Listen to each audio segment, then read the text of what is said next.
Bergen Belsen concentration camp is somewhat centrally located in northern Germany.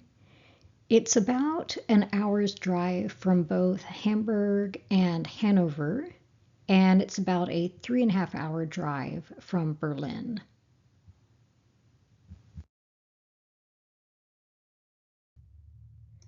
Whereas many camps were built close to railway lines, where the cattle car essentially stopped in front of the camps, you can see on the map that there is some distance between the train station and Bergen Belsen.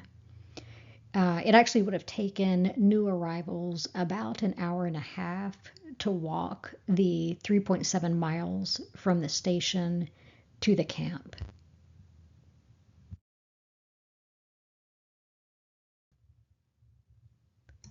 A couple of the things I was struck by about Bergen Belsen were how remote it was and how geographically large it was.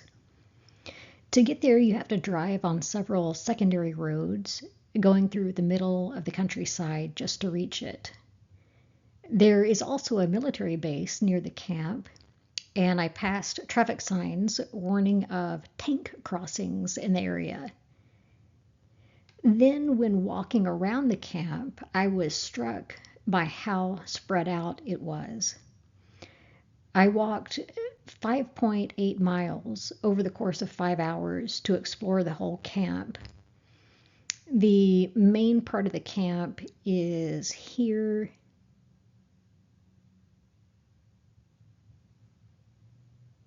And there is also a trail that goes over here to the POW cemetery that is also part of the memorial site.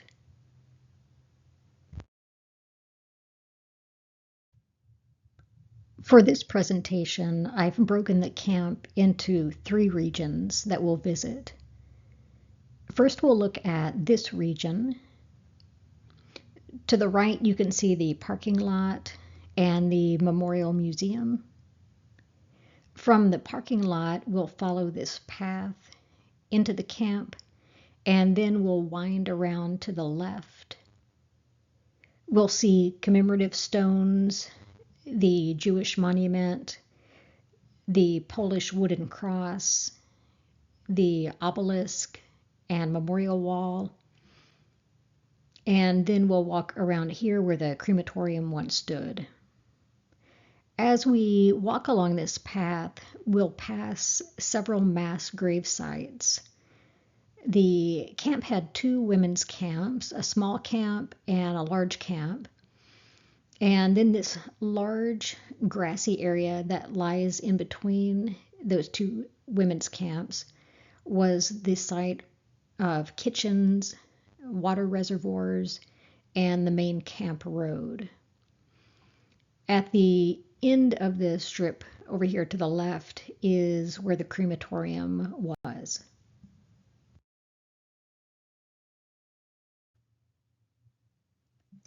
As we enter the camp, we come to this commemorative wall that leads us to the cemetery portion of the camp. The first transports to arrive at Bergen Belsen were Soviet POWs.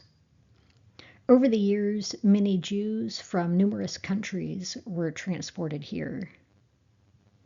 Additionally, prisoners were not only transferred here from other concentration camps, but prisoners were also transferred from Bergen Belsen to other concentration camps.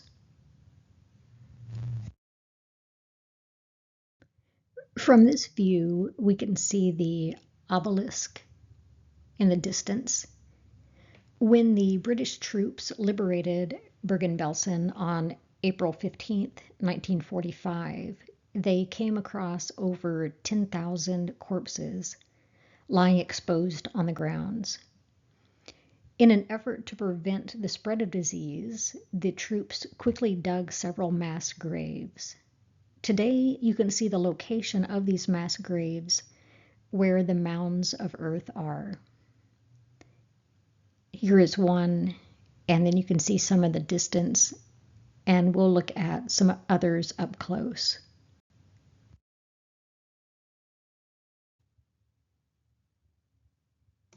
On the wall of the mass grave to the right, it says that there are 800 buried at that location. Another mass grave is seen in the distance. To be clear, the mounds represent where mass graves are. Large, deep pits were dug in these areas. You may recall seeing pictures or black and white footage of bulldozers pushing mounds of corpses into the pits. This is where that happened. These are the mass graves that contain those intertwined bodies.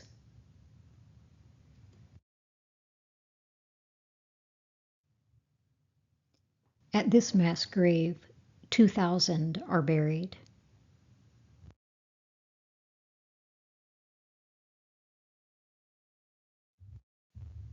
Here, 2,500 are buried.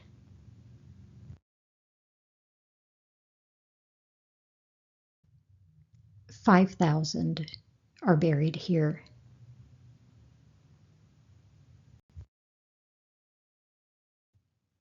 Here, an unknown number are buried.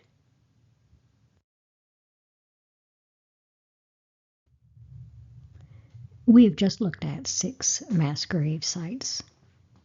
There are a total of 13 mass grave sites at Bergen Belsen. So far, I have been to 12 concentration camps. Although I am moved by each one, I tend to process my emotions in a very matter-of-fact way. So as I was walking among these mass graves, I was caught off guard by how emotional I became. In most of the other camps I visited, any remains consisted of ashes or burial grounds of ashes. Here at Bergen Belsen, those images of bulldozers rolling bodies of the dead haphazardly into mass graves kept replaying in my mind. Those twisted, intertwined bodies who were once full of life, bodies of people who had names and feelings and aspirations, bodies of people who had families and friends, bodies of people who did not deserve this fate, were lying beneath the ground in front of me.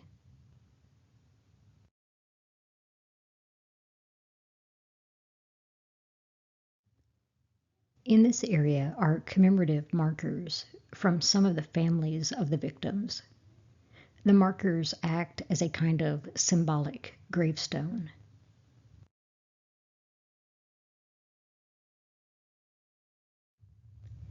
This Jewish monument was unveiled in April 1946, the 1-year anniversary of the camp's liberation. It reads, "Israel and the world shall remember 30,000 Jews exterminated in the concentration camp of Bergen-Belsen at the hands of the murderous Nazis. Earth, conceal not the blood shed on thee."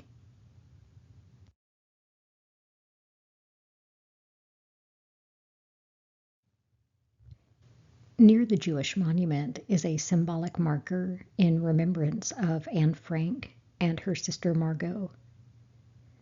Arrested in Amsterdam, the Frank family was deported to Auschwitz. Later, Anne and her sister were transported from Auschwitz to Bergen-Belsen. It's believed that they both died only 1 or 2 months before the camp was liberated. This photo shows a symbolic gravestone, and it's not the location of where their bodies are buried. The actual location of their bodies is unknown, other than being in one of the camp's 13 mass graves. Their father, Otto, survived Auschwitz and returned to Amsterdam, where a friend gave him the diary Anne had left behind.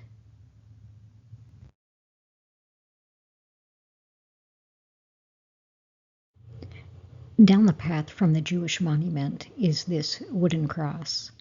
The sign next to it reads, On this spot, survivors of the Bergen Belsen concentration camp erected a simple cross made of birch wood on the 16th of April, 1945, the day after their liberation. In an ecumenical service, they remembered the children, women, and men killed in the concentration camp. Polish survivors who were living as so-called displaced persons in the Bergen Belsen barracks erected this wooden cross on the 2nd of November that same year. It has been replaced several times, but it has retained its form and size.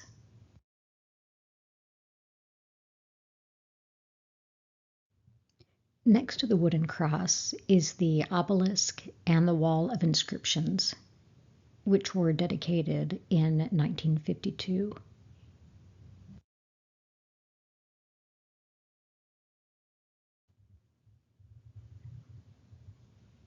The wall has inscriptions in many different languages. The segment in English reads, "To the memory of all those who died in this place." There are also plaques on the ground. This one is in memory of some of the groups who perished here, including homosexuals, Jehovah's Witnesses, Jews, Sinti, and Roma, to name a few. A short distance from the obelisk and the wall of inscription is an open field where the remains of the crematorium once stood. The sign reads, "The crematorium at Bergen Belsen concentration camp probably went into operation in the spring of 1944. The furnace for incinerating the bodies was located inside a small wooden hut, which was screened from view by a fence. Prison work details, most of them from the men's camp, had to bring the bodies from the huts and operate the crematorium. There is no conclusive evidence as to what was done with the ashes." During the mass deaths in the weeks before the liberation, the number of bodies far exceeded the crematorium's capacity. The SS therefore had the bodies burned on large pyres. In the final days before the camp's liberation, no more burnings were carried out. When the camp was liberated, more than 10,000 bodies were lying around, both in the open and inside the huts. These victims were buried in mass graves after the liberation. The crematorium furnace was removed when the grounds were transformed into a memorial in the summer of 1946. The grave, which is located at the crematorium's former site, was only placed here in 1964 after survivors had found human ashes in the area.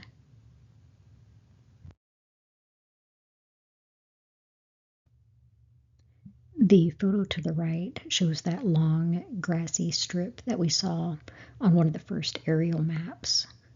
Kitchens, water reservoirs, and the main camp road ran along this strip. The small women's camp was to the right, and the large women's camp was to the left. This photo on the left is the path leading to the second region that we'll look at.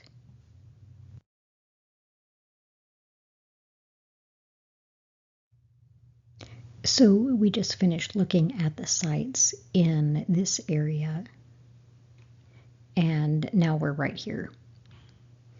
What we'll do is walk across this long path over here to the POW cemetery.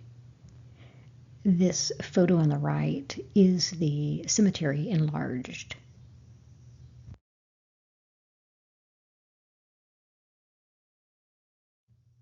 The path crosses a creek and winds through a forest bordering a military zone, as evidenced by this sign, which reads, "Military Security Area, Training Area Boundary, Firing and Exercising Area, Blinds, Danger to Life, Unauthorized Entry Prohibited, Trespassers will be prosecuted. The Commandant.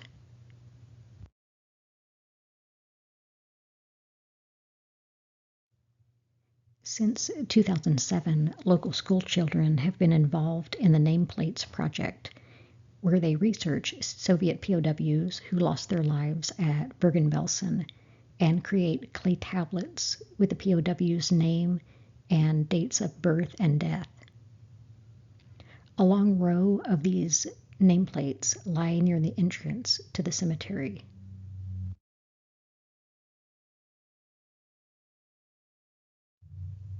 Similar to the markers we saw in the main part of camp, these are markers commemorating Soviet POWs who perished here.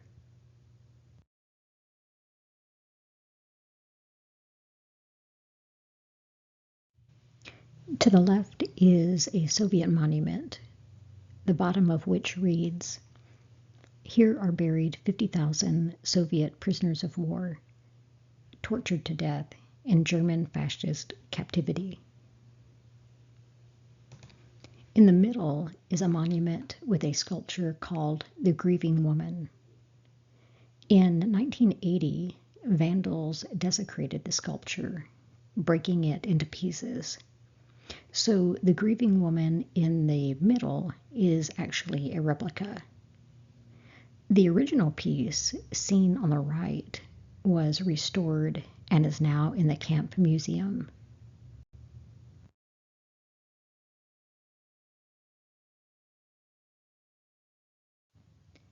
Similar again to the mass graves in the main camp area, the POW cemetery is lined with mounds signifying the sites of mass graves.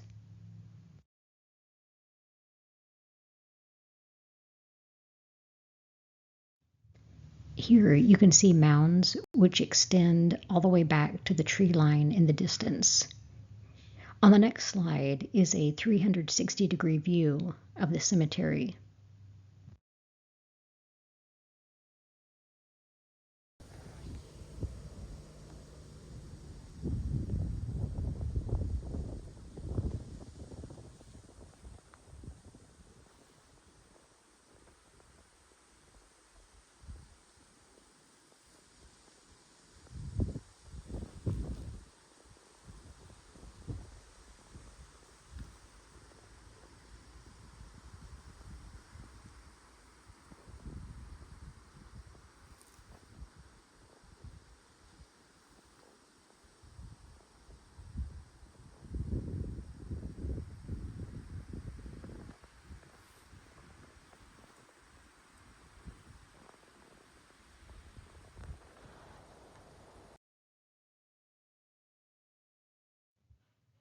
Next, we'll look at this region, which is enlarged over here.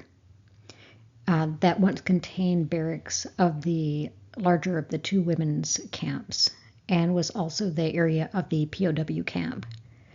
We'll travel along this curved path and then end over here at this other yellow star.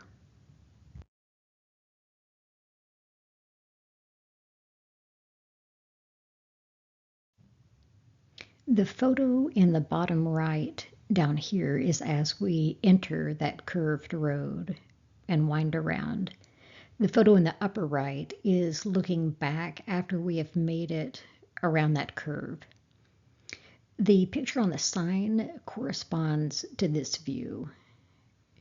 The sign reads, "Camp Street and Hospital Administration Hut at the POW camp, circa 1943.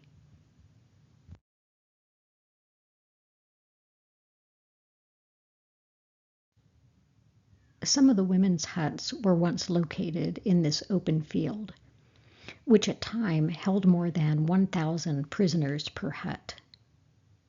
Nothing remains. The caption of the photo reads, "Liberated women and children in a wooden hut at the women's camp, April 17th, 1945. The photo gives you an idea of just how crowded it was.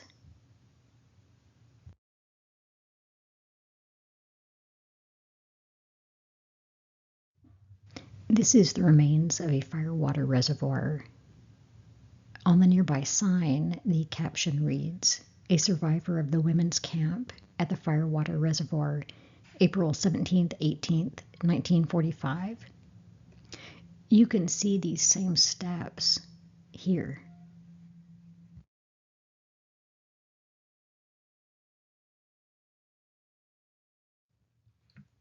We'll now visit the third region, which is kind of in this area, and I have enlarged over here.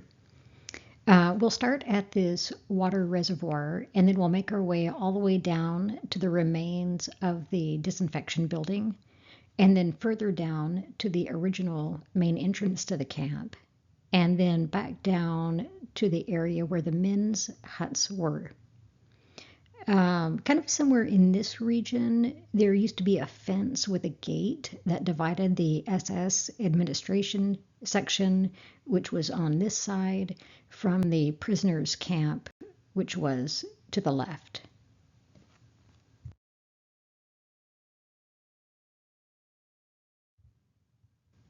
So here we are at the remains of one of the firewater reservoirs.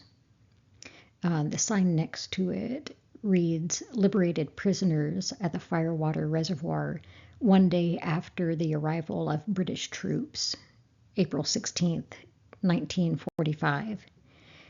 In the background here is a food depot, which obviously is not still here, but you can see the depression in the ground where it once stood.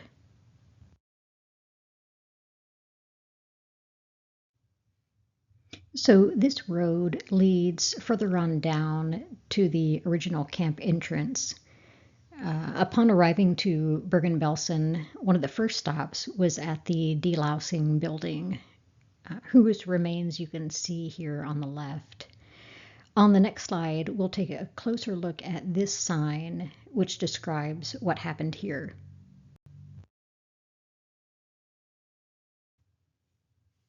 So the sign reads, "In 1942, the Wehrmacht set up a new delousing facility for treating the POW's clothes. This replaced an older facility that did not have sufficient capacity. The new facility consisted of 4 chambers where the prisoners' clothes were disinfected with hot air to kill off the lice which transmitted typhus. In addition to the disinfection facility, the 900 square meter building also housed the camp's central baths.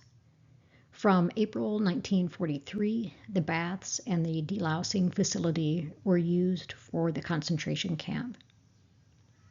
For many POWs and concentration camp prisoners, the baths at the delousing building were the only place where they could tend to their personal hygiene. Most prisoners got to shower after their arrival while their clothes were being deloused.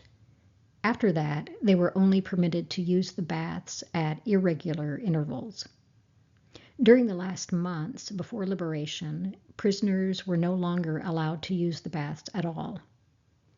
Delousing and showering were humiliating processes carried out under the constant watch of the guards, and they often contributed to the spread of disease instead of preventing it."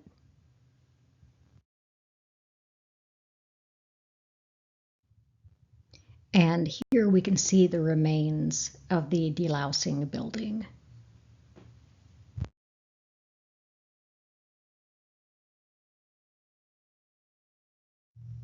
In the picture to the left, I'm standing near a main road that runs outside the camp and am looking back towards the original main entrance.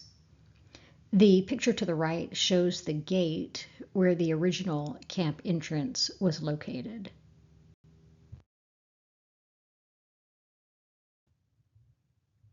The original entrance is rather removed from the rest of the camp. Now one can find beauty where tragedy once reigned.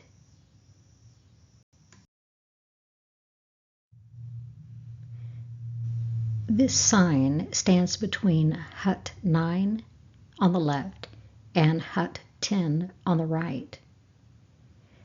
This is a photo in the same location after liberation. The sign reads, in 1941, the Wehrmacht was planning to build 24 huts to house 20,000 POWs, but only 5 of them were hastily erected. Their 80 by 18 meter long walls were made of clay bricks, and the huts were divided into 5 rooms. Officially, each hut had the capacity to house up to 900 prisoners. Foundation and flooring remains of those 2 huts still exist. From April 1943, these huts were part of the concentration camp. Hut 9 was used as a depot, while Hut 10 was initially used to house prisoners from the special camp.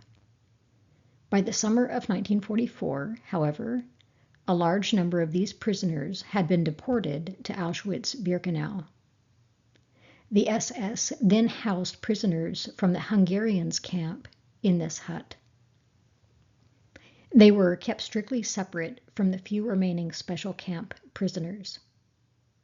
In mid-January 1945, when the men's camp was expanded, Hut 10 became part of this camp section and was completely overcrowded with male prisoners. The men who suffered from serious diseases and malnutrition when they arrived at Bergen Belsen were isolated and received no food. Almost none of the prisoners in Hut 10 survived. So you can see in this photo, this was taken after liberation, and this is Hut 9. And then the remains here. And over here was Hut 10, and the remains can be seen here.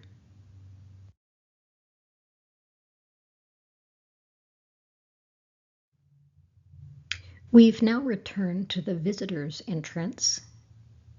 There is a building to the right which houses the camp's main exhibition hall, which is seen here.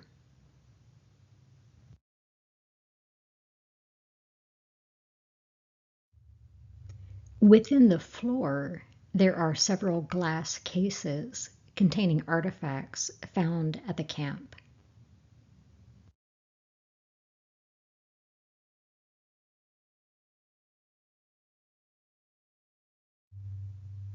This display with a cat and a scarf caught my eye. Both were made by Antonina Koniakina, who is a prisoner at Bergen Belsen. The card indicates that she hung the image of a cat she had embroidered on an old trouser leg over her bunk to symbolically protect her from mice. The scarf was also made by her.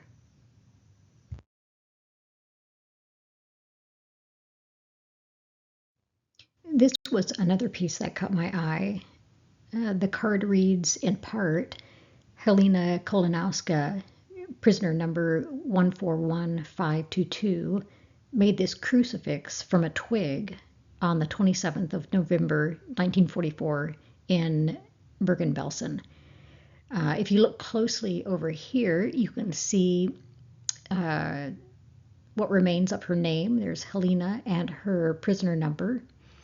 And then there's Bergen, and then over here is the date, 27th of November 1944.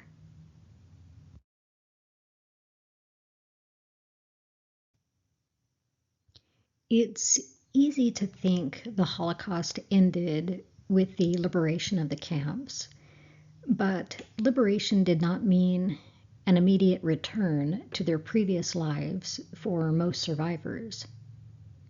Many had been deported from their native country and no longer had a home, job, or even a family to return to.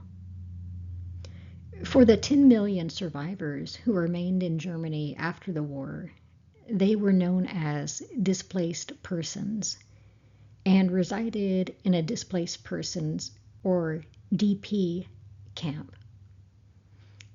Bergen Belsen became one of the DP camps. Although Bergen Belsen was liberated in April, by September there were still over 25,000 survivors living in the camp. In the 2 years after liberation, there were few options for them to legally immigrate to another country. Many countries, including the United States, initially refused to accept them.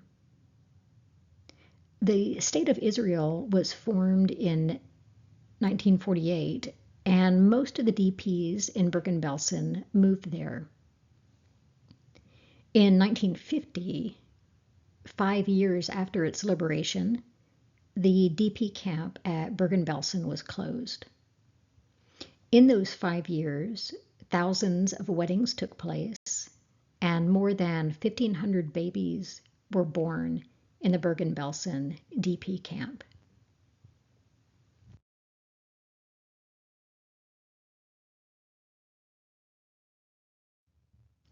Gabriella Florek sewed this dress out of pillowcases while she was in the Polish DP camp. This is a photo in the exhibition hall of some DP camp actors. They tried to have some degree of normalcy back in their life, and so some of the survivors would put on plays and performances for their fellow survivors.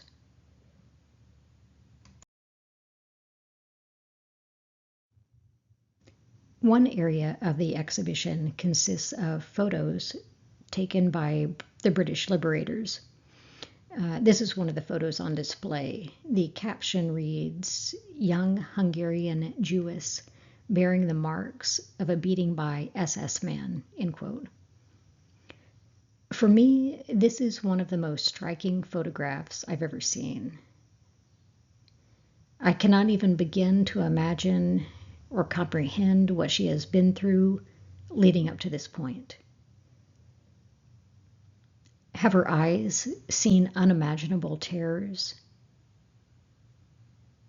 Have her ears witnessed the sounds of piercing screams or muffled cries?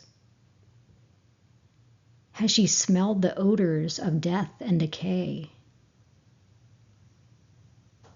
Has her mouth yearned for food and water? When I look at her, I think of all those things. But what strikes me the most about her is, despite everything that she has gone through, and despite not knowing what is to come, she is still able to do something quite remarkable. She is able to smile.